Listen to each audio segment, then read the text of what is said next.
साल 1968 में क्या हुआ था श्री कृष्ण जन्मभूमि और शाही ईदगाह पक्ष में समझौता। 13.37 एकड़ की उस जमीन पर ऐसा क्या है जिसे लेकर सदियों से हो रहा है विवाद। 14 दिसंबर साल 2023 को कोर्ट ने ऐसा क्या आदेश दिया था। क्या है इस पूरे विवाद की पूरी कहानी। जमीन का एक ऐसा हिस्सा जिसमें एक तरफ शाही ईदगाह तो वहीं दूसरी तरफ है श्री कृष्ण का मंदिर। ये तस्वीर बहुत मिलती है अयोध्या से, इससे भी ज्यादा मिलती है वाराणसी के ज्ञानवापी के मंदिर और मस्जिद से। ये तीनों ही मामले एक से लगते हैं क्योंकि इसमें एक तरफ हिंदू मंदिर है तो वहीं दूसरी तरफ है मस्जिद।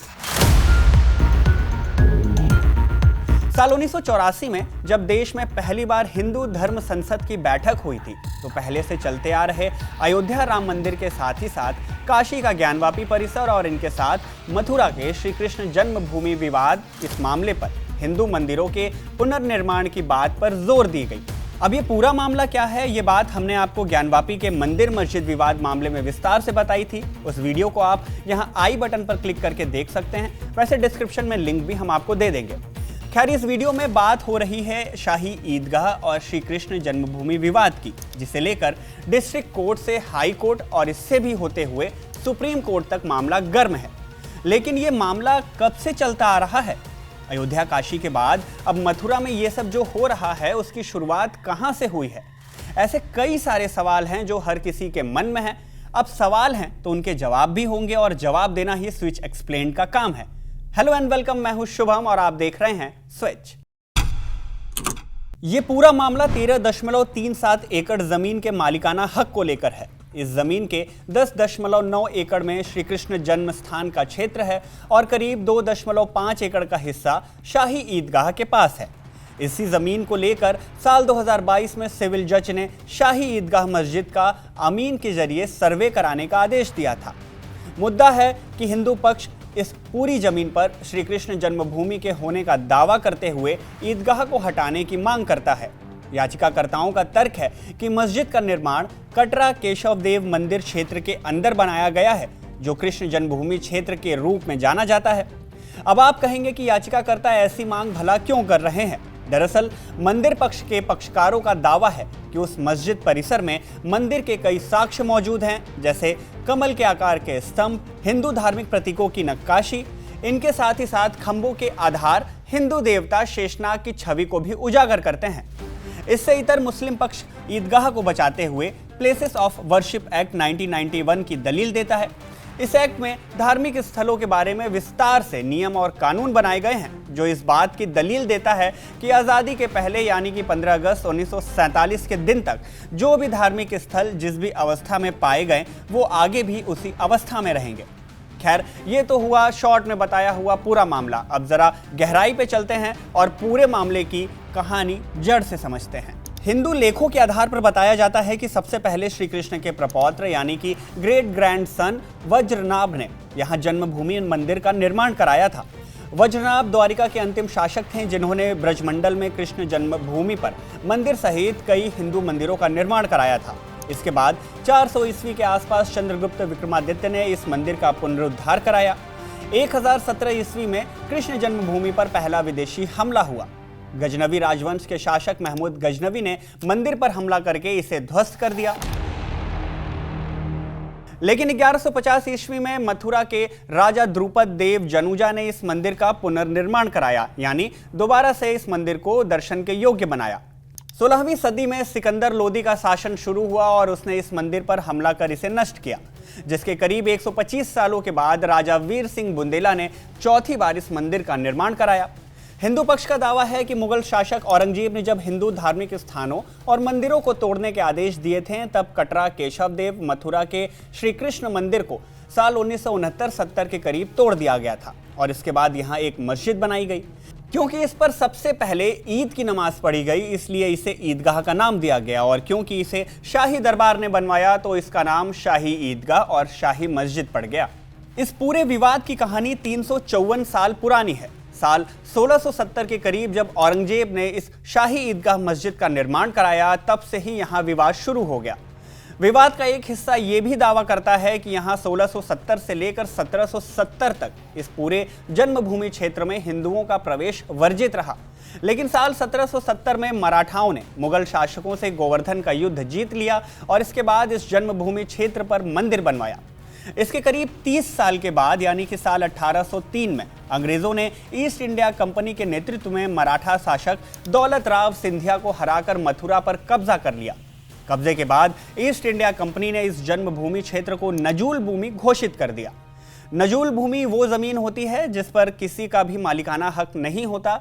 ऐसी जमीन को सरकार अपने अधिकार में लेकर चाहे तो सरकारी इस्तेमाल करे या चाहे तो नीलाम करे। इस 13.37 एकड़ जमीन के साथ भी कुछ ऐसा ही हुआ। इस नजूल भूमि को साल 1815 में कटरा केशव देव की ये जो पूरी जमीन थी इसे नीलाम कर दिया गया। अब सवाल आता है कि नीलाम किया गया तो इसे खरीदा किसने?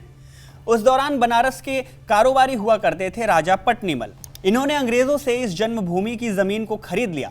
लेकिन कुछ सालों के बाद राजा पटनीमल की मृत्यु हुई और इसके बाद जन्मभूमि के मालिकाना हक के लिए विवाद हुआ तो मुस्लिम पक्ष ने आवाज उठाई कि अंग्रेजों ने मस्जिद की जमीन अवैध तरीके से नीलाम कर दी थी और फिर यह मामला कोर्ट में चला गया और यहां से शुरुआत हुई इस मामले में दर्ज हुए पहले केस की। श्री कृष्ण जन्मभूमि को लेकर पहला केस साल 1832 में दाखिल किया गया था, जिसमें कलेक्टर के सामने बिक्री को रद्द करने और मस्जिद को रिपेयर कराने की अर्जी लगाई गई। ये अर्जी मुस्लिम पक्ष की तरफ से लगाई गई थी, लेकिन कोर्ट ने इस याचिका को खारिज कर दिया।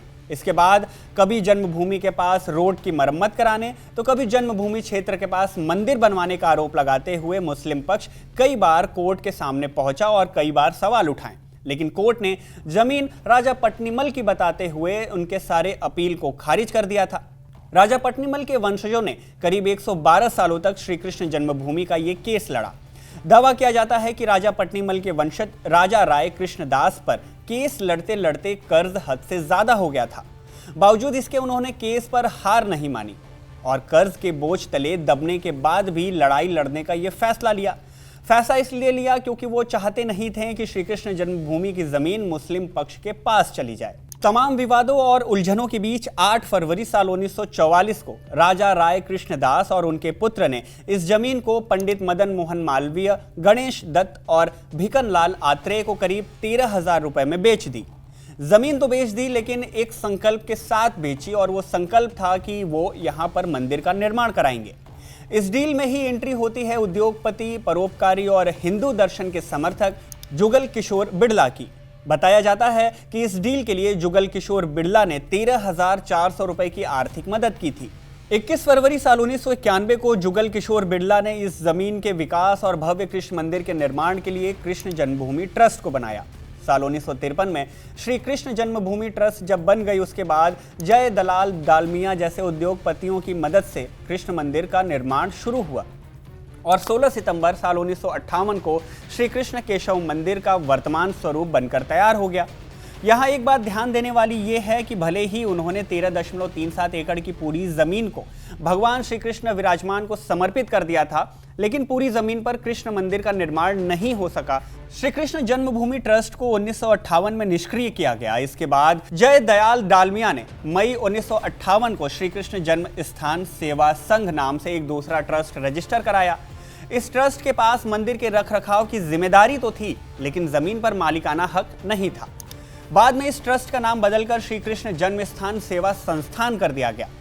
इधर ये सब चल ही रहा था, तभी मुस्लिम पक्ष ने जमीन को लेकर फिर से कोर्ट में अर्जी दाखिल की। इस समय श्री कृष्ण जन्म स्थान सेवा संघ और शाही ईदगाह मस्जिद ट्रस्ट के बीच विवाद था।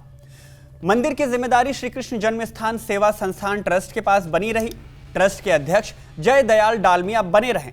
सन 1967 में जुगल किशोर बिड़ला की मृत्यु हो गई, जिसके बाद ट्रस्ट ने मुस्लिम पक्ष से समझौता कर लिया। समझौते के तहत ईदगाह शाही मस्जिद का संपूर्ण प्रबंधन मुस्लिमों को सौंप दिया गया। इस समझौते के बाद कुल 13.37 एकड़ जमीन में से करीब 2.5 एकड़ जमीन शाही ईदगाह मस्जिद पक्ष को दिया गया। वहीं करीब 10.9 एकड़ का हिस्सा मंदिर पक्ष के पास आया। सन 1968 के समझौते को रद्द करने के लिए सन 1973 में मथुरा जिला न्यायालय में एक वाद दाखिल किया गया। उसके बाद समय समय पर मुकदमे इलाहाबाद हाई कोर्ट और सुप्रीम कोर्ट में भी पहुंचे। साल 2020 में हिंदू पक्ष की ओर से याचिका को दाखिल किया गया। इस याचिका में साल 1968 के इस समझौते को अवैध करार दिया गया। दलील दी गई कि ट्रस्ट को अधिकार ही नहीं था कि वो जमीन और मालिकाना मामलों में समझौता करे। इसके साथ ही 2.5 साल की अवधि के अंदर कोर्ट में अलग अलग 17 याचिकाएं दाखिल कर दी गईं और मई 2023 में उच्च न्यायालय ने निर्णय के लिए सभी 18 याचिकाओं को तलब किया। आज भी इस कृष्ण जन्म स्थान मंदिर के पास ही शाही ईदगाह मौजूद है। हिंदू समाज का दावा है कि श्री कृष्ण का जन्म कंस के कारागार में हुआ था और यही श्री कृष्ण का जन्म स्थान है, जिसे तोड़कर मस्जिद बना दी गई। कई मुस्लिम संगठन इस दावे को खारिज करते हैं। हिंदू पक्ष की मांग है कि श्री कृष्ण जन्मस्थान सेवा संघ और ट्रस्ट शाही ईदगाह मस्जिद के बीच 1968 में जो समझौता हुआ था वो अवैध था, उसे खारिज कर दिया जाना चाहिए और श्री कृष्ण जन्मस्थान की पूरी जमीन को यानी कि कुल 13.37 एकड़ की जमीन को श्री कृष्ण के पक्ष को यानी श्री कृष्ण पक्ष को पूरी तरह से दे देनी चाहिए और उस पर बने हुए ईदगाह का जो ढांचा है उसे हटा देना चाहिए। ऐसे कई मुद्दे हैं जिसे लेकर डिस्ट्रिक्ट कोर्ट से हाई कोर्ट और इससे भी होकर सुप्रीम कोर्ट तक दोनों पक्षों की दलील और याचिकाएं लगातार पहुंच रही हैं। इस केस और इस पूरे मामले पर समय समय पर मीडिया रिपोर्ट्स में दर्ज किए गए बयानों के आधार पर इस वीडियो को आपकी समझ के लिए तैयार किया गया है।